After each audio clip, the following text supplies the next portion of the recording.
Hey guys, what's up? G4TV's cool here. Here I have a deck profile, and it's actually to one of my favorite decks, as you can tell from the title, Monarch Alfred. I'll be doing a Sanctuary, or not Sanctuary, Holy Shine Liberator deck profile next time, but this time it's all about Monarch Alfred from set 15. As you can tell, Liberators actually got a lot of support from set 15. Not as much as Kagura's did with their self-standing Vanguard, but beggars can't be choosers. But at least set 16E, version E, will give us all the Liberator stuff that's actually really good that Japan is getting with the bluish flames and everything else. And then you have Seekers with Alfred and the other one, which is the Seeker Sing Saver Dragon, which I plan on building for this channel. Anyway, here we'll start off with the deck profile, of course. Start off with the starter.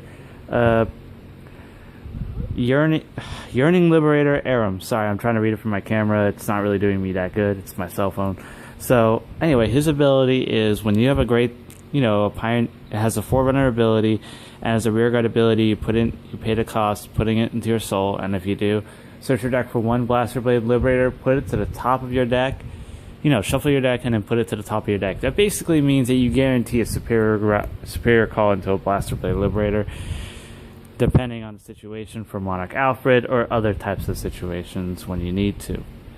Next I have 3 Monarch Alfreds. He's pretty good, actually. He's good against Link Jokers as well as other decks because he puts in a lot of pressure, as well as his Limit Break 5, which I sometimes rarely use, but sometimes it actually does get me somewhere where it's, if you superior call a Blaster Blade Liberator from your deck, it gains 10k 1 crit, so it's that perfect pressure.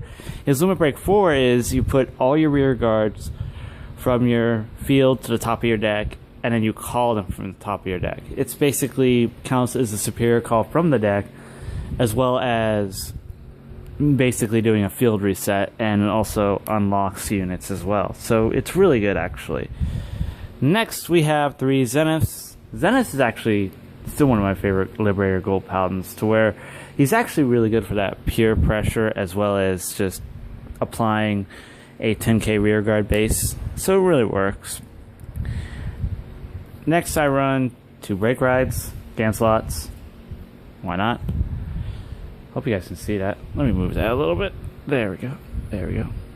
I'm trying this new format, actually. Next I run 4 Blaster Blade Liberators. Why not? There we go. Next I run 4 Falons, because Falons are strong, 12k attackers. And next I run 3 Liberator Star Rain Trumpeters. Her ability is you pick a Blaster Blade Liberator from your drop zone, shuffle it back into your deck, and you superior call 1 unit, which is pretty good because it helps you recycle Blaster Blade Liberators so that way you don't lose them. Next I run 4 PGs because PGs are essential in every deck. This deck doesn't really need Quintet Walls. It doesn't really benefit from Quintet Walls, but it's still pretty good actually all around. Next I run 4 Balins because Balins to me are they're the unflippers. Whenever Blast Blade unit is called, you get to unflip 1. So yes, I run 4 just because of that purpose.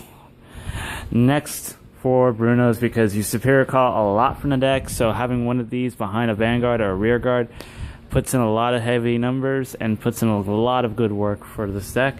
Next I run 2 Sparkles because you could hitting for early 16k column as well as a 16k regardless. You can superior call rear guards, and then with Alfred you can field reset. That's what I call it, and it helps out getting the right cards you want superior called. Next I have my trigger lineup, which is 4 heals, 8 crits, and 4 draws. The only bad thing about this deck is that it can be at times inconsistent, where you're not drawing what you need, and then you end up being not gridlocked, but rather just at a tough situation where you're gonna have to rely on a lot better stuff to superior call, and sometimes you don't have you don't have the units that you you put from the field to the top of your deck. You don't have that luxury at times, and it just doesn't work. But other than that, this deck I think is really good for Gold Paladins. I think it's one of the better Liberator builds that the TCG has, until at least Bluish Flame comes out, to where it's selective superior calling, which is what I love, actually, for Gold Paladins. So yes, I am planning on building that. Be prepared for at least a 7 to maybe possible 13 box opening of that set, because that set's going to be ridiculous. Yeah, I'm planning on buying 8 boxes of that set, actually. So yeah. For set 15, it wasn't really a set I had my eyes on, because this is a set that is more based on, Kagero and everything else. So you don't really, if you're a Gold Paladin player like myself, you really don't need a lot from this set. You probably need this, and this, and the starter. That's pretty much it. And that's not a lot. I didn't spend a lot of money on this set because the set really didn't have a lot I need. There was drag rulers that I built, but that's more of a fun deck than anything else. Anyway, that's about it. Thanks a lot. Thanks for watching, and I'll see you guys later.